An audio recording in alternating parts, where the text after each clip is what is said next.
Hello children, welcome to असा education. आज हम करेंगे आरबीएससी की 7वीं क्लास की हिंदी की किताब का तीसरा चैप्टर इसे जगाओ। इसके हम करेंगे प्रश्नोत्तर। तो आइए देखते हैं कि आपका पहला प्रश्न क्या है। पहला प्रश्न है, कविता में किसे जगाने के लिए कहा गया है।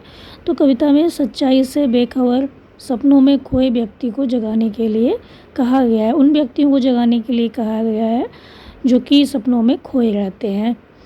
फिर है, पंछी से क्या आग्रह किया गया है। तो पंछी से सोए पड़े व्यक्ति के कान पर चिल्लाने का आग्रह किया गया है।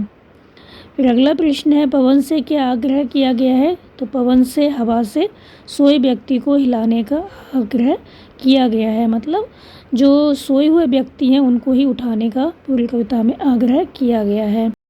फिर आपका अगला प्रश्न है, ये है बहुविकल्पीय प्रश्न। 4 आपको इसमें ऑप्शन दिए गए हैं, उसमें से देखना है कि कौन सा सही है। पहला प्रश्न है, भई सूरज। इस वाक्यांश में भई जो संबोधन है वो किसका प्रकार है। औपचारिक, आत्मीय, आदर सूचक या श्रद्धा सूचक। तो जो भई शब्द है वो आत्मीयता का सूचक है। फिर है, कविता में क्षिप्र कहा गया है। किसको कहा गया है। जो घबरा कर भागता है, जो तेज़ गति से चलता है, जो अवसर नहीं चूकता है, या जो क्षण भर को सजग रहता है। तो इसका आंसर होगा जो तेज़ गति से चलता है उसको कहा गया है क्षिप्र। तो पहले का होगा आत्मीय और दूसरे का होगा जो तेज़ गति से चलता है।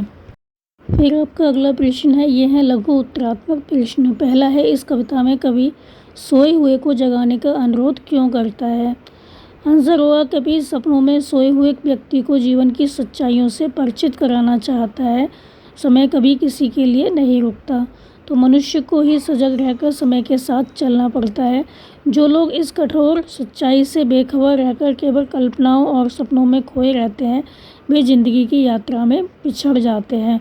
तो कभी यहाँ पर यही बताना चाहते हैं कि समय रहते हमें कुछ करना चाहिए, हमें सिर्फ कल्पनाओं में, सपनों में नहीं खोए रहना चाहिए।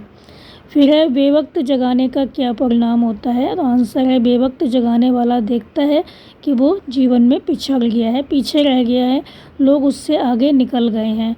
तब वह उनका साथ पाने को घबराकर दौड़ने लगता है। ऐसा व्यक्ति कभी भी किसी संकट में पड़ सकता है, वह ठोकर खाकर गिर सकता है, रास्ता भूल सकता है, उसे सफलता मिलना बहुत कठिन हो जाता है।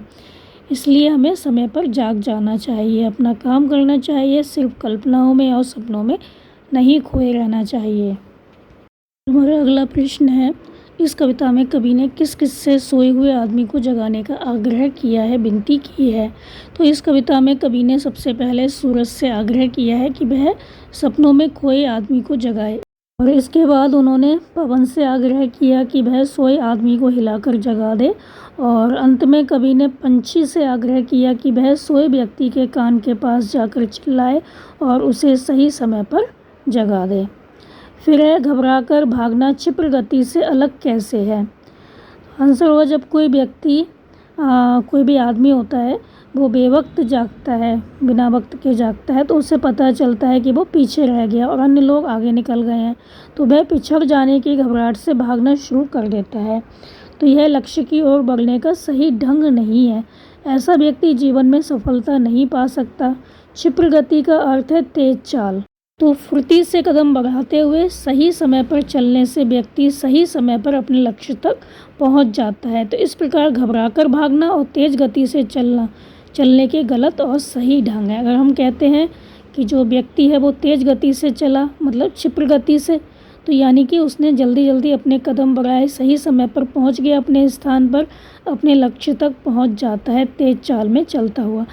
लेकिन कोई व्यक्ति अगर घबराकर काम करता है, घबराकर भागता है, तो उसका काम सही ढंग से होने के बजाय बिगड़ जाता है, क्योंकि वो घबराया हुआ है। तो घबराकर भागना और तेज़ गति से चलने के गलत और सही ढंग हैं। फिर आपका अगला प्रश्न है, ये है दीर्घ उत्तरात्मक प्रश्न। पहला है, जो सच से बेखबर है, सपनों में खोया पड़ा है, पंक्ति का आशय स्पष्ट कीजिए। आंसर होगा, जीवन में किसी लक्ष्य को पाने के लिए या प्रगति करने के लिए मनुष्य को समय के साथ चलना पड़ता है। उसे आलस्य और कोरी कल्पनाओं से दूर रहकर परिश्रम से काम करना होता है।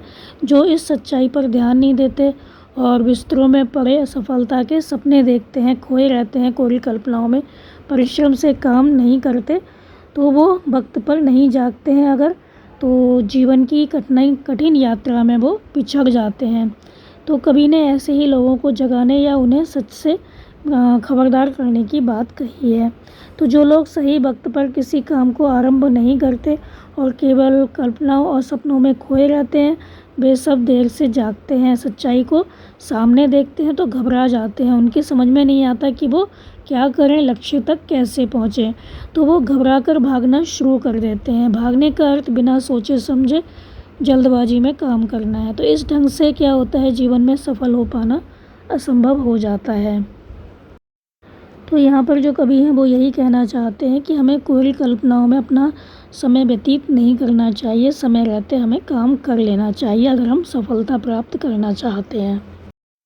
फिर है कविता का मूल भाव स्पष्ट कीजिए। तो आंसर हुआ, कवि संदेश देना चाहता है कि मानव जीवन कोई मधुर सपना नहीं है, वो एक कठोर सच्चाई है। जीवन में सफलता, यश और धन, वैभव उन्हीं को मिलते हैं जो समय से कदम मिलाकर चलते हैं। सही समय पर सही ढंग से कार्य आरंभ करने वाले ही अपनी सफलता की मंजिल तक पहुंच पाते हैं। तो जो जीवन को केवल एक खेल समझकर सफलता के सपने देखा करते हैं, वो अपने लक्ष्य तक कभी नहीं पहुंच पाते। सूरज, पवन और पंछी यही संदेश देते हैं कि समय पर काम में लग जाओ। क्या सूरज कभी सोता रह जाता है? जब सारी प्रकृति एक नियम में बनकर निरंतर चल रही है, तो फिर आदमी को वक्त से छूट कैसे मिल सकती है? तो आदमी को भी वक्त के हिसाब से काम कर लेना चाहिए। कोरी कल्पनाओं में ही अपना जीवन व्यतीत नहीं करना चाहिए। यही इस कविता का मूल भाव है। फिर आपका अगला प्रश्न है, सूची 1 व 2 के समान अर्थ वाले शब्दों का मिलान कीजिए। तो आपको देखना है कौन सा शब्द जो है वो प्रथम सूची से मेल खाता है। एक से पर्यायवाची जो शब्द है वो कौन से किससे मेल खाते हैं। तो अग्नि है, तो अग्नि का होगा आग, पावक, अगन। आकाश का होगा नभ, गगन, व्योम। पेड़ का होगा वृक्ष, दरख्त और बिटप। पानी का होगा जल, बार, तोय। बेटा का होगा पुत्र, सुत और तनय। फिर आपका अगला प्रश्न है कि निम्नलिखित शब्दों के विलोम शब्द बताइए। ये हैं वक्त, सोना, सच, आगे। तो वक्त का होगा बेवक्त, सोना का जागना, सच का झूठ, आगे का पीछे। फिर है वही सूरज इसे जगाओ। पंक्ति में वही शब्द का प्रयोग किया गया है। तो बोलचाल की हिंदी में अक्सर वही शब्द संबोधन के लिए उपयोग में किया जाता है। तो नीचे दिए उदाहरण को पढ़कर आप भी ऐसे 3 वाक्य लिखिए, जैसे भाई तुम भी तो यह काम कर सकते थे। तो आंसर होगा, भाई तुमने तो हद कर दी। भाई तुम जानो तुम्हारा काम जाने। भाई ज़रा मेरी भी थोड़ी सहायता कर दो। लगाकर आप कोई भी वाक्य बना सकते हैं। आपका अगला प्रश्न है, अंतर बताइए। ज़रा, जरा, राज, राज। तो जरा है जिसके नीचे बिंदी है, उसका मतलब होता है थोड़ा सा। और जरा जिसके नीचे बिंदी नहीं है, उसका मतलब होता है बुढ़ापा। फिर है राज, एक है राज। तो राज जो पहला वाला है उसका मतलब होता है रहस्य। दूसरा राज्य है उसका मतलब होता है शासन। फिर आपका अगला प्रश्न है, इसे जगाओ कविता में कवि क्या कहना चाहता है कि आदमी सपने ना देखे। तर्क सहित उत्तर दीजिए।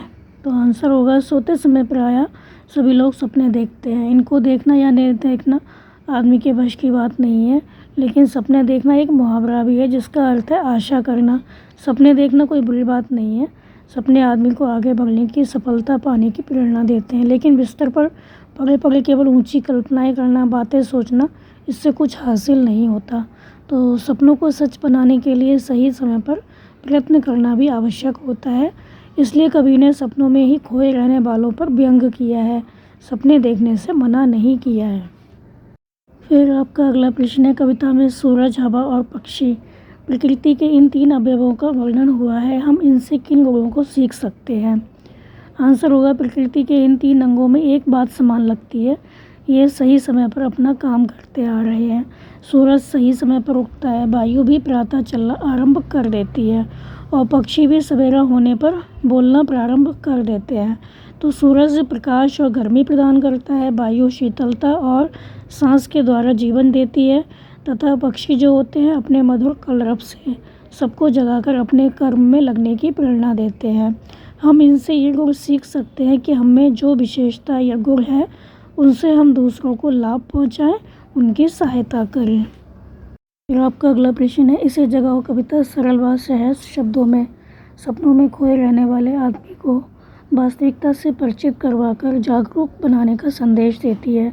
कवि अपने संदेश के लिए प्रकृति को माध्यम बनाता है। आप भी सरल भाषा में ऐसी कविता की रचना करें जो भूले भटकों को राह दिखा सके।